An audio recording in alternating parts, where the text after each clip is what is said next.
Hello friends, in this video today we're going to discuss about linear differential equation of higher order, and I have already made 4 or 5 lectures on differential equation of first order and first degree. So please watch those videos first, and links are provided in the description box because basics are important. Okay, then come to these topics. Okay, so as we have linear differential equation of higher order, we have defined form of linear differential equations of higher order. So each form will be discussed in one video. Okay, so I will make many videos, a series of videos. Okay, so that's how we will proceed. So now let us start today's lecture. The general form of linear differential equation of higher order is given by f of d y qx, where f of d is a function of d. F of d is a function of d, where d represents the differential coefficient, and q of x is a function of x, is a function of x, and f of d may be order of f of d may be 2, 3, 4, 5. Okay, so it is higher order, more than one, greater than one order of this f of d. Okay, so that's why it is differential equation of higher order, linear differential equation of higher order. So now you see, so solution of this kind of differential equation is given by y is equal to, solution is given by y is equal to cf plus pi. So what does cf and pi means? So cf is complementary function,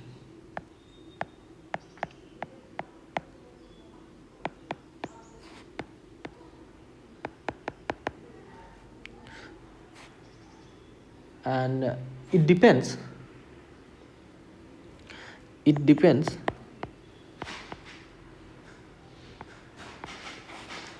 on the type of or nature of roots of the auxiliary equation.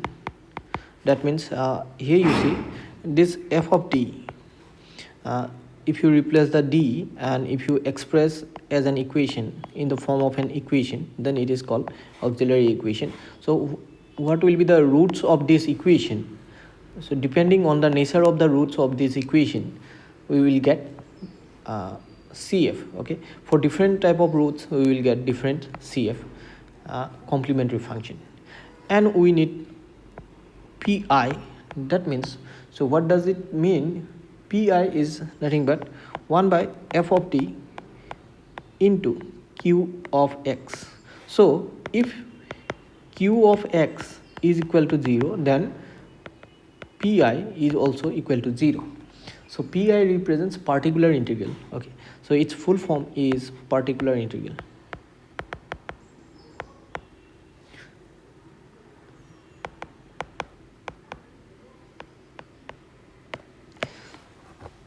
So now, so we're going to use to find, we're going to use this formula. So pi is equal to this one, 1 by f of d into qx, to find particular integral.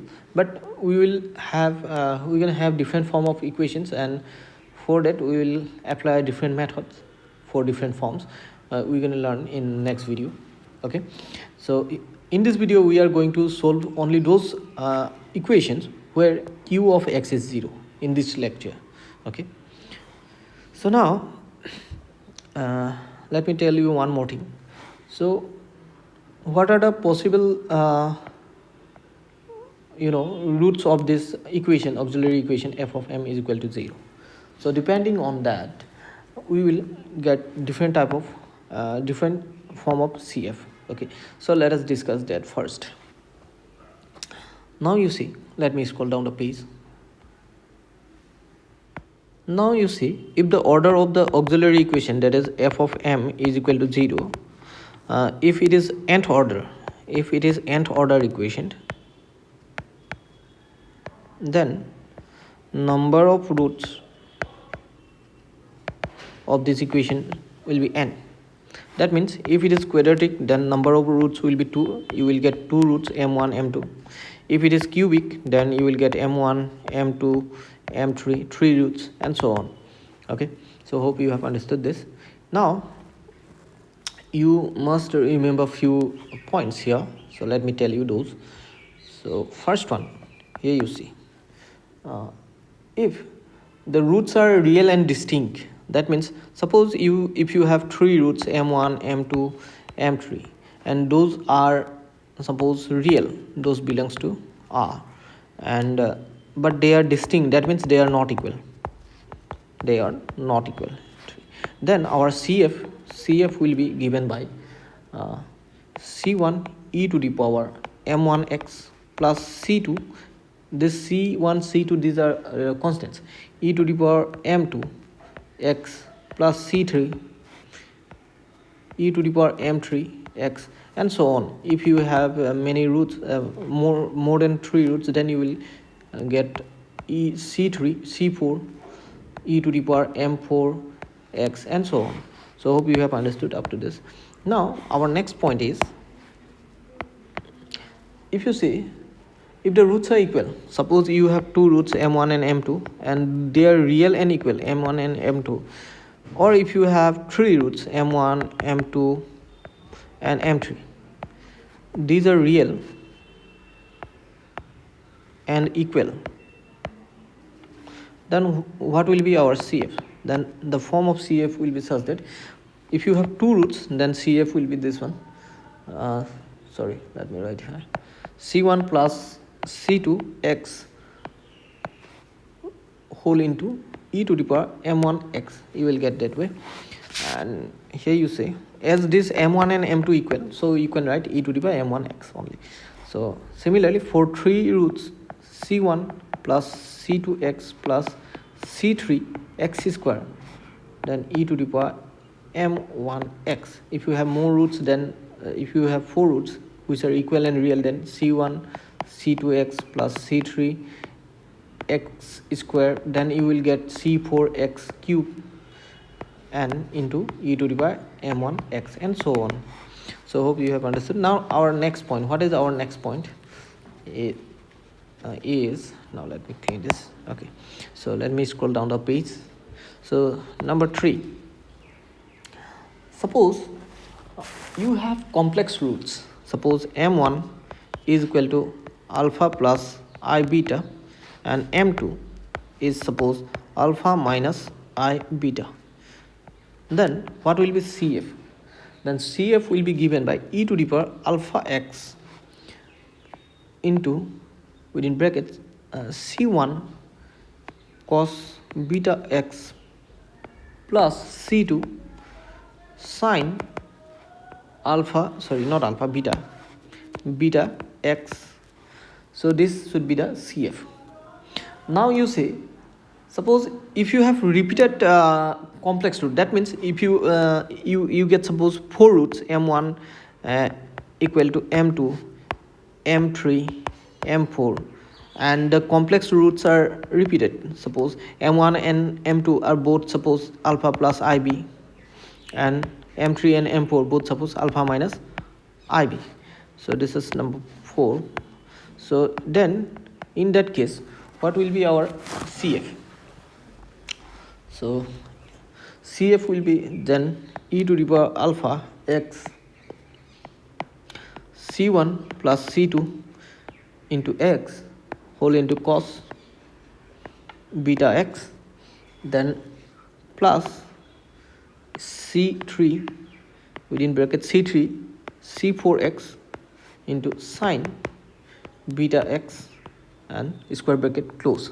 So that's gonna be our cf. Then you see, if we have irrational roots, suppose if we have irrational roots, suppose m1 is equal to a plus root beta, sorry, not beta, b, and m2 is suppose a minus root b. These are irrational roots. Then what will be the cf? Then cf will be given by e to the power ax within bracket c1. So here we will get hyperbolic functions, cos hyperbolic b x, then c2 sine hyperbolic h root b x. That's what you will get. And if we have repeated irrational roots, suppose if you have 4 roots, suppose m1 and m2 both a plus root b and m3 equal to m4, and they are suppose a minus root b. So a plus root b, a minus b root b are repeated in that case. So our cf will be in this form: e to the power ax, within bracket you will get c1 plus c2x, then cos hyperbolic h root b x, and plus c3 within bracket c3 plus c4 into x sine hyperbolic root b x, bracket close. And those are things you must remember. Okay, so now let us take some examples. Let us take 2 questions where equation of this form. Let us solve equation of this form: f of d in f of dy is equal to 0. That means we have taken qx is equal to 0. So where pi also equal to 0. If qx is 0, pi is also equal to 0, because pi is equal to given by 1 by f of d into q of x. If q of x is 0, then this whole term gonna be equal to 0. So hope you have understood this. So let us solve such kind of equation. Suppose we need to solve this equation. First, let us express this equation in this form: f of d y is equal to q of x. So then it can be written in this form: d square y minus 3 dy plus 2y is equal to 0. So which can be written as d square minus 3d plus 2 into y is equal to 0. Here this is nothing but f of d, and this is 0 is our q of x. As q of x is 0, therefore pi must be equal to 0. Okay, so now what will be our auxiliary equation? That is nothing but f of m is equal to 0. So if this is f of d, then what will be the f of m? So then you will get m square minus thrice m plus 2 is equal to 0. If you solve this equation, let us solve this equation: m square minus twice m minus m plus 2 is equal to 0. So if you solve, then you will get m minus 2 plus, sorry, not plus, minus 1 m minus 2 is equal to 0, and which implies m minus 2 into m minus 1 is equal to 0. Therefore we will get either m minus 2 is equal to 0, which implies m is equal to 2, and you will get m minus 1 is equal to 0, which implies m is equal to 1. So therefore we have got 2 roots here. What are the roots? m1 is equal to 2, m2 is equal to 1.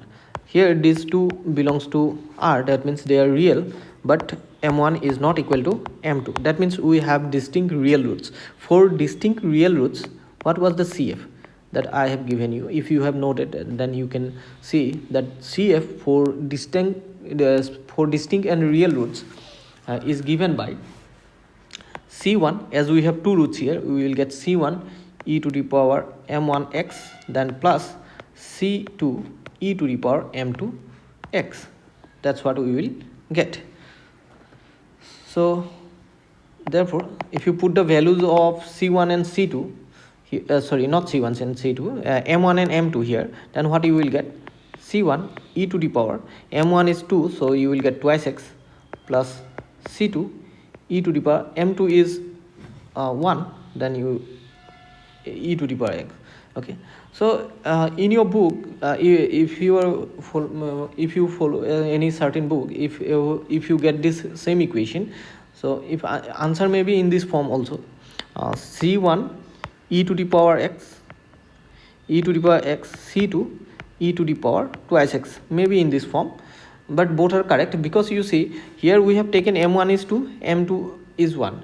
If you can take m1 is 1, m2 is 2 as well. In that, if you take that way, then you will get this result. Okay, so hope you have understood this. Now here you see, so we haven't completed yet.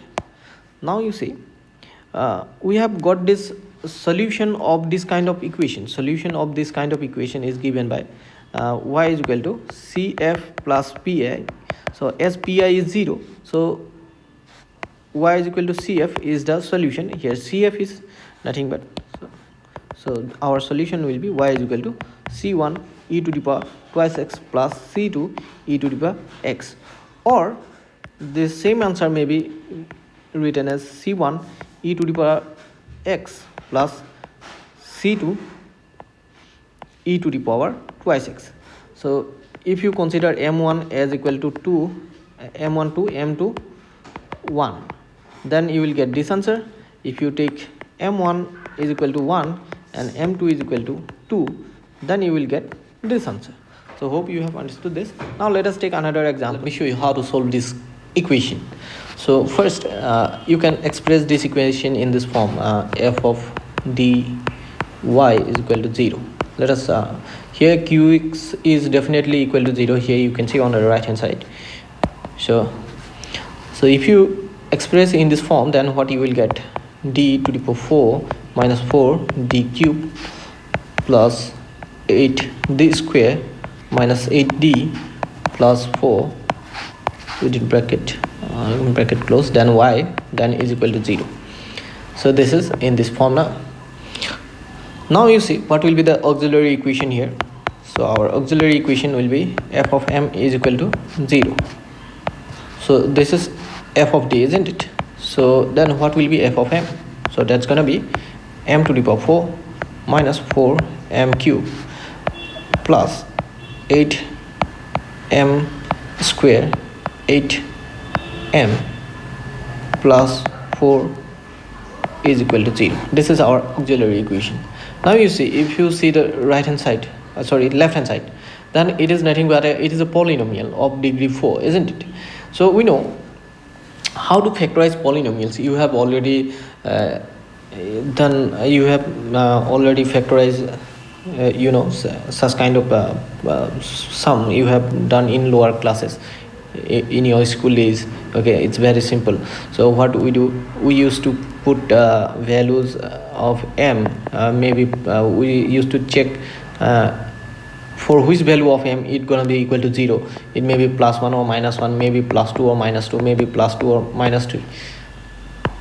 Okay, but in this case we may not get a real number for which it's become 0. Okay, as you see, I have already solved this problem before this video was recorded. So that's why I know that it's its roots will be imaginary. So that's why. So what to do in this case? So we have to find another way to factorize this. Okay, so let me check what we can do here. So here you can see we can express this expression in such a way: m to the power 4 minus m to the power 3, then minus 3 m to the power 3. This minus 4 m to the power 3 so here you see this term minus 4 m cube can be written in this way: minus m cube minus thrice m cube, which gives minus 4 m cube. Similarly, 8 m square, it can be written in this way. So as we have here minus 3 m cube, so we can write plus 3m square, and 3m square plus 5m square is 8 square. So it's 8m square, 8m square is written in this form, then minus 8m. So as there is 5, we can write minus 5m minus 5 minus 3 minus 8, that's why here minus 3m. Then this 4 can be written in this way. Let me clear this. So this 4 can be written this way. As we have here 3, so you can write 3 plus 1 equal to 0. In that way you can do. So now let me clean this first. Okay, so then what you can do, you can see here, if you take from these two terms m cube common, then you will get m cube, within bracket you will get m minus 1. Similarly, from these two you can take minus 3 m square common, then you will get m minus 1 inside it, inside the bracket. Then if you take 5m common from these two, then you will get 5m into m minus 1, and take 3 common from these two terms, then minus 3 m minus 1 and plus 1 left equal to 0. So here you see this is minus m, m minus 1, m minus 1, m minus 1, m minus 1. Take that m minus 1 common, m minus 1, then within bracket we have m cube minus thrice m square, then plus 5m minus 3, then yes, plus 1 is equal to 0. So again we are going to repeat the same process here. M minus 1, so again what we can do here, m cube, so this can be written as minus m square minus twice m square, then again this can be written as twice m plus thrice m minus 3. You can write that way. So now m minus 1, take m square common from these two, then again m minus 1, then take minus 2 common from these two terms.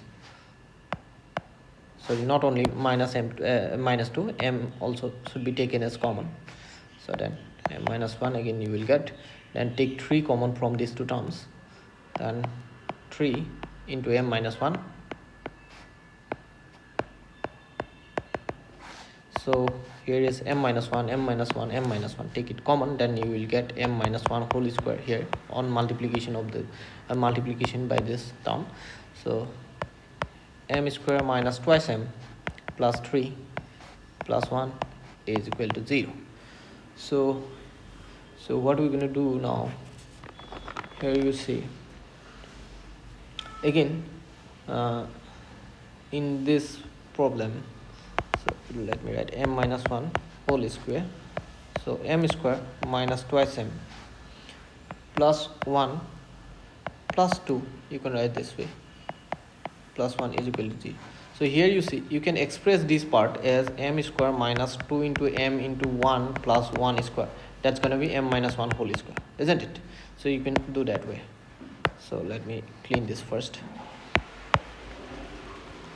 So what we have done here, so m minus 1 whole square, so here we have got m minus 1 whole square plus 2 plus 1 whole square. That's what we have got. Now if you multiply these two, you can express in this way, m minus 1 whole to the power 4 plus twice m minus 1 whole square plus 1 is equal to 0. Then again it can be expressed in this form. You see m minus 1 square whole square plus twice m minus 1 whole square into 1 plus 1 square, that's equal to 0. So that means a plus b whole square. So that's going to be minus m minus 1 whole square plus 1 whole to the power 2 is equal to 0. So hope you have understood. Now let us consider m minus 1. Let m minus 1 be p. So we have considered it is equal to p. M minus 1 is equal to p. So then you will get p square plus 1 whole square is equal to 0, which gives you p square plus 1 is equal to 0, and p square plus 1 whole square, not whole square, p square plus 1 equal to 0.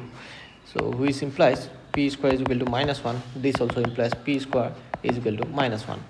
So p square is equal to minus 1, then this minus 1 can be written as I square, isn't it? Complex number I square. So here you see imaginary number, this one I square is what? Minus 1. So p will be equal to plus minus I, and here also you will get p is equal to plus minus I on taking root both side. So p is m minus 1, is equal to plus minus I, which gives m is equal to 1 plus minus I.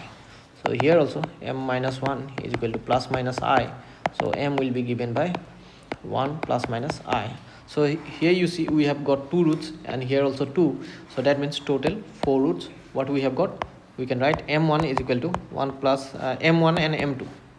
These 2 roots are 1 plus I, and m3 and m4 are is equal to 1 plus, sorry not plus, 1 minus I. That's what we have got. That means we have got repeated complex roots. So for repeated complex roots, so in this case we have already got this one. Now you see these are repeated complex roots. m1 and m2 are 1 plus I, so and m3 and m4 is 1 minus I. So you can consider this one as alpha plus I beta and alpha minus I beta. So m1 equal to m2, these two are alpha plus I beta, and m3 and m4 are alpha minus I beta. In that case, what should be our CF? CF for repeated complex roots, we have already discussed these things, for which kind of roots what kind of CF should be there, what kind of CF we get. Okay, those things are already discussed, isn't it? So if you have noted those things, then you may check. Then CF in this case should be e to the power alpha x into sum of c1 plus c2x cos beta x plus c3 plus c4x whole into sine beta x. That's what we should get. So now you see, if you compare this 1 plus I beta with alpha plus I beta, then you will get alpha is equal to 1, beta is equal to also 1. So if you put the values of alpha and beta here in this equation, in this CF, then you will get e to the power x c1 plus c2x into cos x, then c3 plus c4 into x into sine x. That's what you will get. Now we know that the solution of equation of this form f of d y is equal to qx is given by y is equal to caf plus pi. And as here you can see in this in our equation, here qx is 0, this right hand side is 0 here. So that's why in case of when here you say if qx is 0, then this pi must be equal to 0. Okay, this pi should be equal to 0. So that's why our solution is only y is equal to cf. So what we have got cf, this one. So our solution will be e to the power x c1 plus c2x into cos x plus c3 plus c4 into x whole into sine x. So that is our answer. So hope you have understood this, how to solve such kind of equation. So hope you have enjoyed the video, and if you have understood, please like the video, hit the thumbs up button and share with your friends, and subscribe the channel to help me to grow my channel and inspire me to create new contents for you. So see you in the next video. Thank you for watching.